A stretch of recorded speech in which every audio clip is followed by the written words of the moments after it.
सुप्रभात, स्वागत है आपके अपने चैनल हिंदी ज्ञान मंथन में।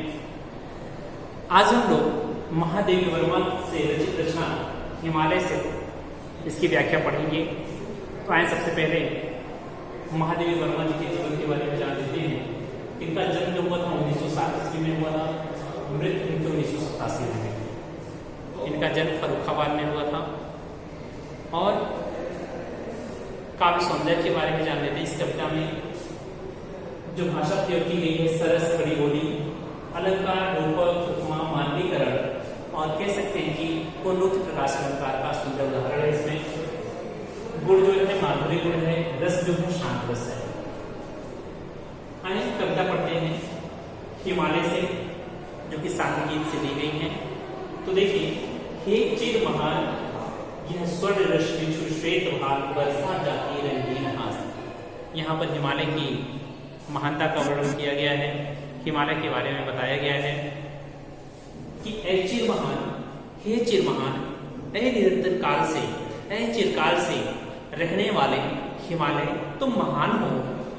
यह स्वर्ण रश्मि श्वेत भाग, और आपके श्वेत भाग को सफेद मस्तक हो। अर्थात कह सकते हैं कि हिमालय पर क्या होता है कि बर्फ से ढका हुआ होता है, तो श्वेत मस्तक तो बर्फ को बताया गया सफेद रंग का है, इसलिए कहा गया श्वेत भाग, आपके सफेद मस्तक को स्वर्ण रश्मि छू। स्वर्ण रश्मि का यहाँ पर क्या है कि सूर्य की सुनहरी किरणें जब छूती हैं तो बहुत ही सुंदर दिखाई देती हैं, और ऐसा प्रतीत होता है वर्षा जाती रंगीन हास, एक मधुर हंसी बिखेर देती हैं। जब आपके श्वेत सफेद मस्तक को सूर्य की किरणें छूती हैं तो एक रंगीन हंसी या एक सुंदर हंसी बिखर जाती है।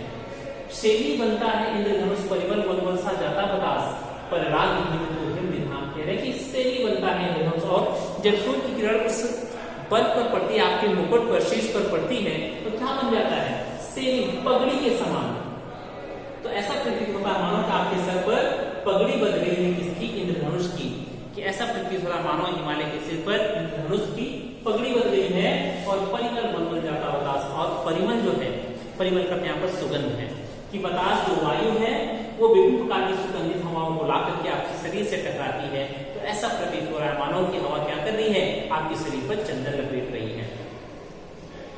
क्योंकि कह सकते हैं कि हिमालय में बहुत सारे ऐसे औषधीय वृक्ष होते हैं, ऐसे सुगंधित पुष्प होते हैं, सुगंधित पुष्पों के कह सकते हैं कि फूल खिले होते हैं, उनसे जो सुगंध निकल करके आती है हवा के माध्यम से, जब हिमालय के शरीर पर टकराती है और ऐसा प्रतीत हो रहा है मानो शरीर पर मल रही है, तो कह रहे हैं कि परिमल मलमल जाता बतास। बतास जो है, वायु जो है, वो सुगंधित हवाओं को लेकर के आती है, और ऐसा प्रतीत हो रहा है मानो चंदन उनके शरीर पर लग जा रहे हैं। सुगंधित हवाएं से पूरा जो वातावरण है या पूरा जो हिमालय है वो निपट जा रहा है।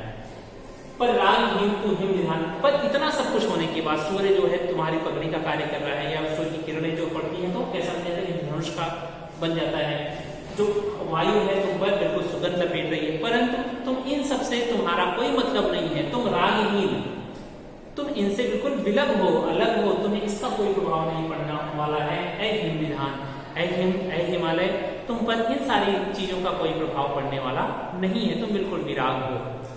ठीक है, आगे नभ में गर्भित झुकता शीश पर अंक लिए हैं दीन छाल।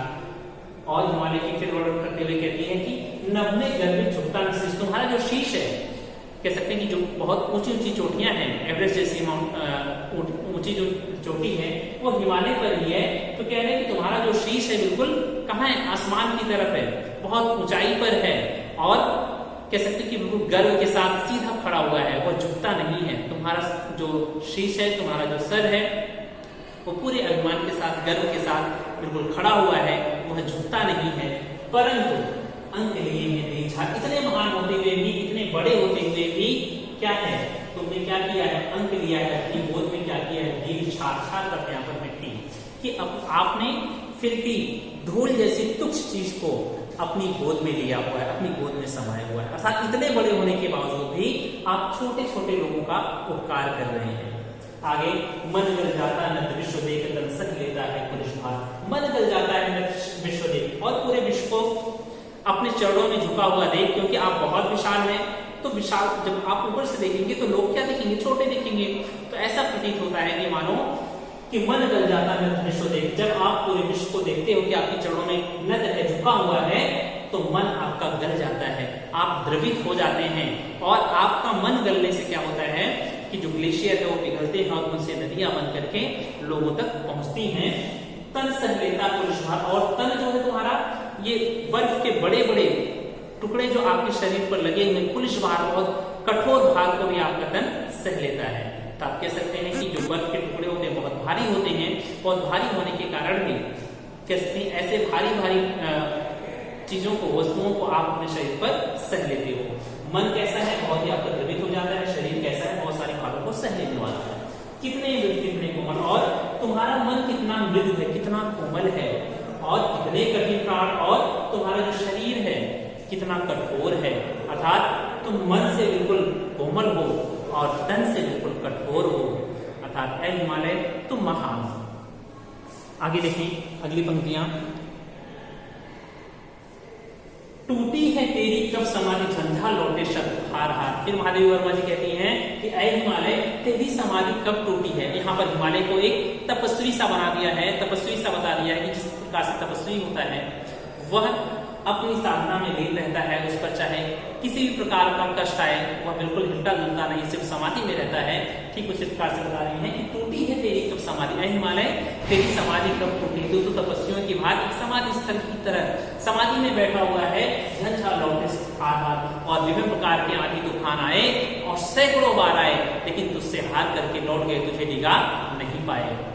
ठीक है, आगे देखिए। बह चला मृगों से तुम्हें सुनकर जलते कड़की पुकार। बड़े बड़े तूफान आए लेकिन तुझे डिगा नहीं पाए, परंतु सुनकर जलते कड़की पुकार। जब धूप से तपते हुए कण ने तुम्हें पुकारा, छोटे छोटे धूल के कण ने, मिट्टियों के कण ने तुम्हें पुकारा, तो तुम्हारा हृदय द्रवित हो उठा। बह चला मृगों से किंतु नीर, और क्या हुआ, आपकी आंखों से, नेत्रों से आंसू बहने लगे। अर्थात कह सकते हैं कि आपका हृदय द्रवित हुआ या आपका मन द्रवित हुआ, और उससे जो मन द्रवित होने से क्या हो रहा है कि ग्लेशियर जो है पिघल रहे हैं और नदियों के रूप में वो बहते जा रहे हैं। और जो भी तपते हुए कण हैं उनकी प्यास को बुझा रहे हैं, उनको शीतल कर रहे हैं। कह रहे हैं कि सुनकर जलते कण की पुकार। बड़े बड़े झंझा आए, बड़े बड़े कह सकते हैं कि आधी तूफान है लेकिन तुम हिले नहीं, लेकिन छोटे से कण की पुकार को सुन करके तुम्हारा मन द्रवित हो गया। और क्या हो रहा है कि बह चला मृगों से नीर, और आंखों से आंसू बहने लगे। अर्थात कहते हैं ग्लेशियर पिघलने लगे और उन कणों की कह सकते हैं कि आपने शीतलता प्रदान की।